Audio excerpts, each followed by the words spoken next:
Okay, so this is the do now that we had at the beginning of class. You might want to pause this and try to answer all these questions, and then you can play the video again when you are ready to check your answer. So for question number 1, it's asking what is the law of conservation of matter?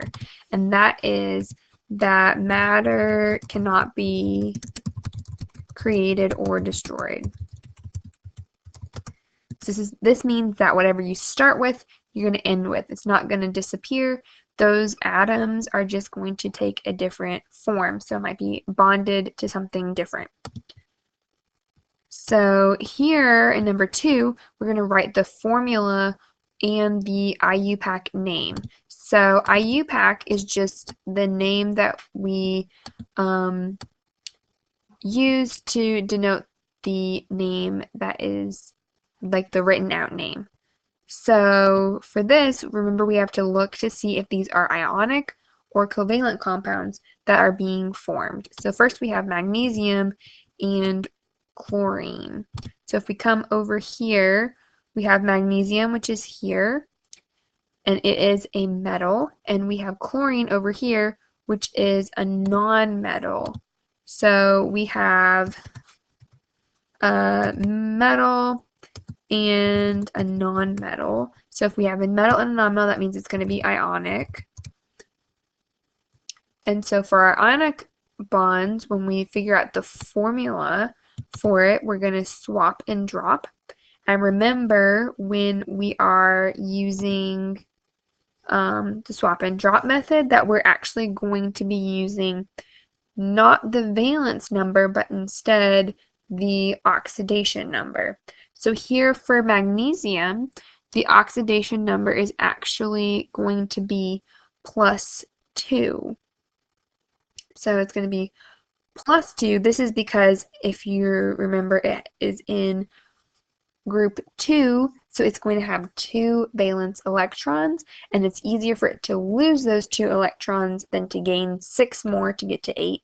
So when it loses 2 electrons, it's losing 2 negatives, so it's going to be +2.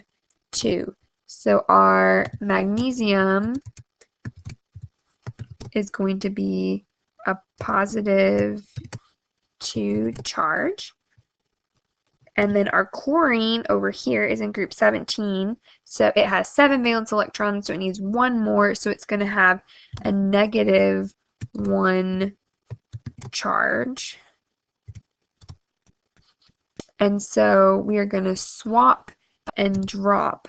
So that means that would be showing like the -1 from chlorine is now going to go to magnesium, and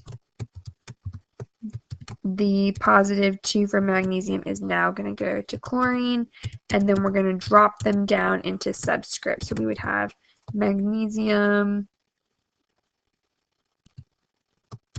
2 Cl, oops, I'm sorry, I didn't do that right, MgCl2. And remember that we don't actually write the 1 that would go here after magnesium because it's understood that it's there. So this would be our final answer for our formula for a bond that's formed between magnesium and chlorine, MgCl2, and the IUPAC name for that, since it's ionic bond, that also means that we're going to not use prefixes.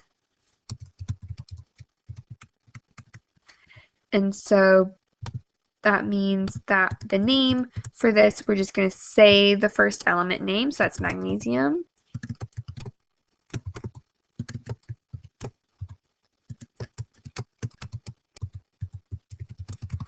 I don't know why it's all small all of a sudden. There we go. And then we'll say the other element is chlorine. But instead of just saying chlorine, we're going to change this "ene" at the end to IDE. So it's magnesium chloride. So this next one, we have carbon and hydrogen. So carbon is over here, and it's a non-metal. And hydrogen, this one's kind of tricky also. Hydrogen is also a non-metal because it's above the stairs, because our stairs start right here in between boron and aluminum. So hydrogen is still above our stairs, so it's going to be a non-metal. And since we have a non-metal and a non-metal, it's going to be covalent.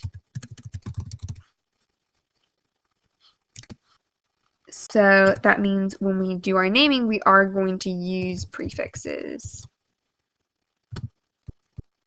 So, but we'll still use our charges to figure out the formula. So our carbon is going to have a plus or minus for oxidation number because it has 4 valence electrons. So it can either gain 4 or lose 4. So it could either be a plus 4 or a minus 4. Hydrogen, however, has 1 valence electron and it's more likely to lose that 1 valence electron. So it's going to have a positive 1 charge. So we have carbon, which is going to be 2 minus, and I'm going to go ahead and make that a minus and not a plus because our hydrogen is positive already. Oops. Because we want one to be positive and one to be negative. Oops, that shouldn't be a 2, that should be a 4. I'm sorry. Okay, so again, we're going to do swap and drop. So that means our final answer will be CH4.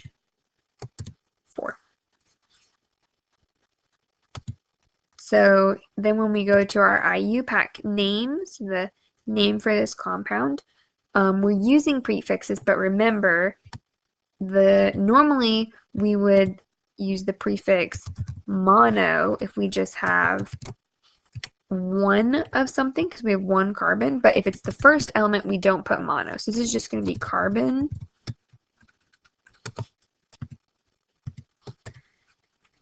And then our prefix for 4 is tetra. And then we have hydrogen, and we're going to change that. Instead of writing hydrogen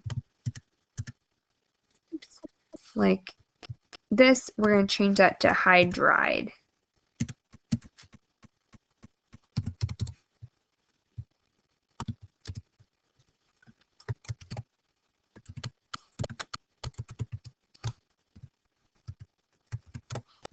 Okay, so carbon tetrahydride is our name. So now we're going to go to aluminum and bromine. Aluminum is here and it's a metal, and bromine is here and it's a non-metal. So we have another metal and non-metal, so it's going to be ionic, just like our one over here. And aluminum has an oxidation number of +3. And bromine has an oxidation number. Bromine has an oxidation number of -1.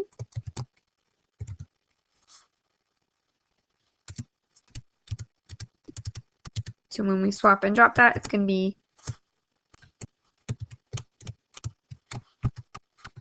AlBr3.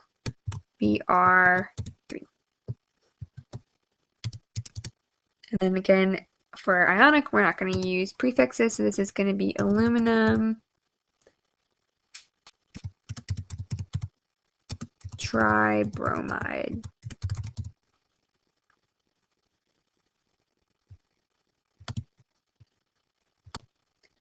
Okay, and then our last one is oxygen and silicon. So we have oxygen here and silicon here, and these are both non-metals. Actually, silicon is a metalloid, but we treat it like a non-metal when we're dealing with bonding. So we have silicon, which has a +or -4 oxidation state, and our oxygen has a -2 oxidation state. And so we said that these are both non-metals, so this is going to be covalent.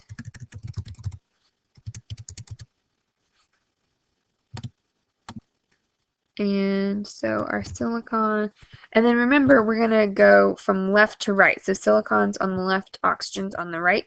So silicon's actually going to go first. So silicon can have a +4 and oxygen's going to have a -2. And then when we switch this, it will be like having silicon 2, oxygen 4. But remember that we can still simplify this because we can divide 2 and 4 by 2. So the answer would be silicon, and then our oxygen only has 2. And since we're doing a covalent bond, the name for this would be silicon dioxide.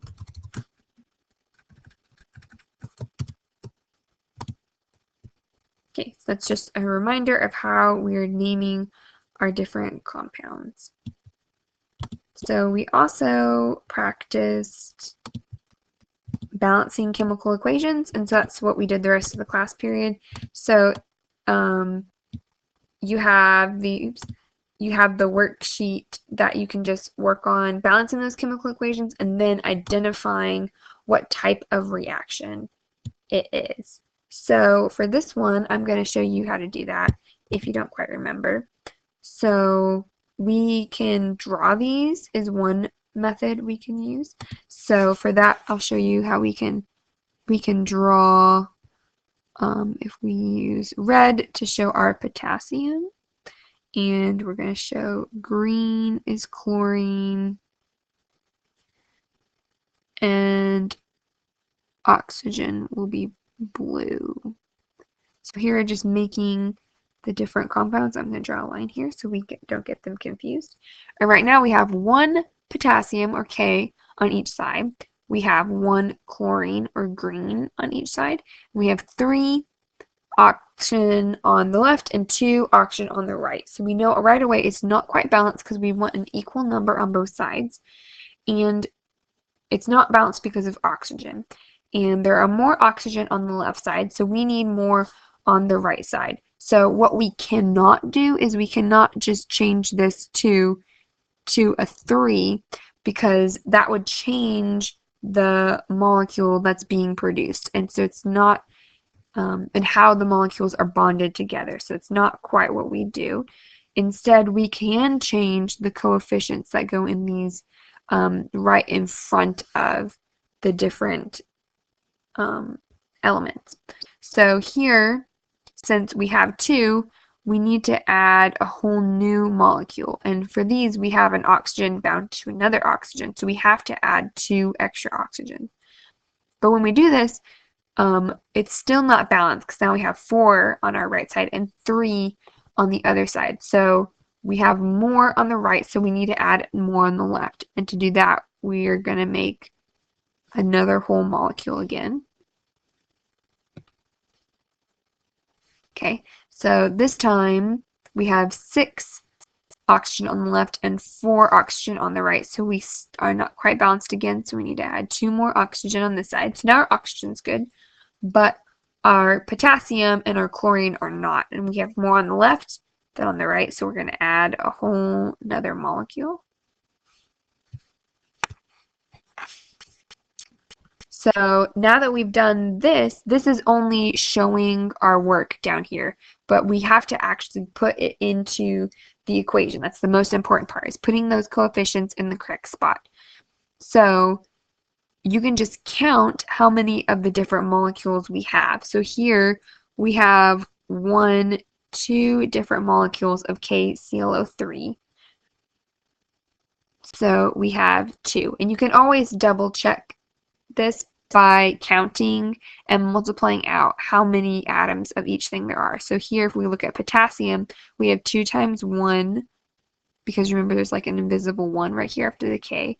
So we have 2 potassium. Same with chlorine, we're going to have 2. And then, oops, don't quite have more room. And then for oxygen, we have 2 times 3, because there's 3 molecules of oxygen in each in each molecule, and we have 2 molecules. So altogether we have 6 oxygen on this side. And then over here we have 1, 2 potassium chlorides and 1, 2, 3 oxygen molecules. So here, if we again look at potassium, we have 2, chlorine, we have 2, and oxygen, we have 3 times 2, so we have 6. So now we know that it's balanced because we have the same number on each side.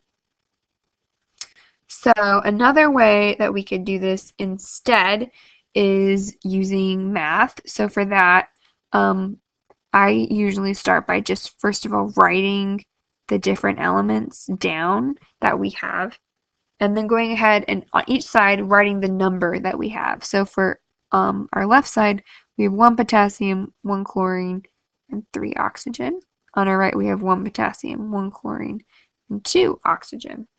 So what we can go ahead and do is think of numbers that we can multiply these to make them equal. So we have a 3 and a 2 for our oxygen. And there's no way we can multiply one of those numbers by a whole number to get them to be equal. So what we have to do is actually multiply each of them by the other number. So our 2 we're going to multiply by 3, and our 3 we're going to multiply by 2. So that means we have 6 oxygen on each side. However, we also need to put this into our problem. So our 3 on the right was affecting our oxygen, so it's going to go in front of the oxygen. And our 2 on the left is affecting the oxygen, so it goes in front of the molecule that contains oxygen. But remember that this 2 now also affects the K and the chlorine, as well as the oxygen. So that means that we also need to multiply both of these by 2. That means we have 2 potassium and 2 chlorine on each side.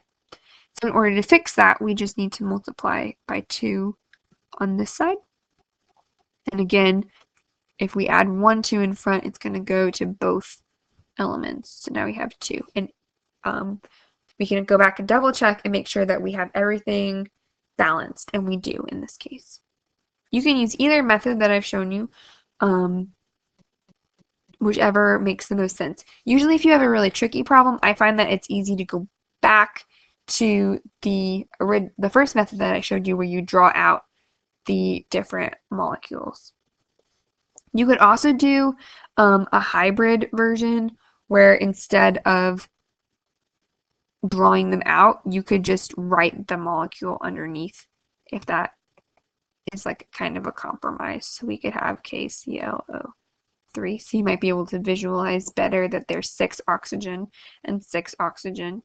And then on this side, we have 2 potassium and 2 potassium and 2 chlorine and 2 chlorine.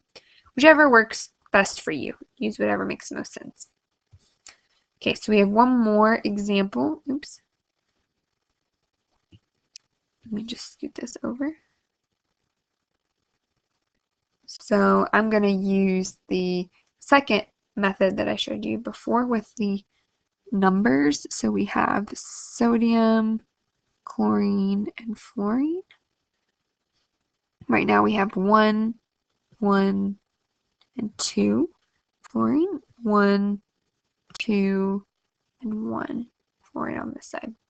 So in this one, we have 2 things that aren't balanced, chlorine and fluorine, and it doesn't really matter which one you start. You can just pick one. So I'm going to start on this side with our fluorine, and we can add a 2 here, or multiply by 2 here, and make it balanced. So this 2 is affecting the F, so we want to put it on this side. It has to go in front. So that 2 affects the fluorine, but it also affects this sodium, so we have to make this 2 as well. Okay, so our fluorine is good, but our chlorine and our sodium are not. So we can just pick one on the other side to start fixing. So our chlorine on the left is over here, so we have to put this 2 in front, and that also affects this sodium. And that actually helps us a lot because now our chlorine has 2 on each side and our sodium has 2 on each side. So it is balanced. So another thing that we need that we can practice is identifying the type of reaction. So this top one is going to be a decomposition reaction.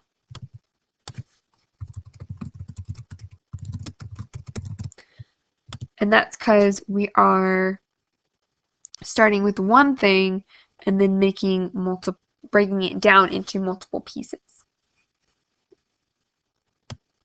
This second one is going to be a single replacement or a single displacement. You can use either word. So we can use the word replacement or displacement. But either way, it's a single replacement reaction. That's because we have two things going to two other things, and they're switching, but it's important because we have a compound, something that's by themselves. They're single, or you can think of it as it's just an element by itself. We have another compound and another element. So we have one person that's single by themselves. So it's going to be a single replacement, and it's switching whoever is by themselves. So here we have fluorine that's by themselves, and now fluorine is bonded together. And then over here we end up with chlorine by itself, and before chlorine was bonded together.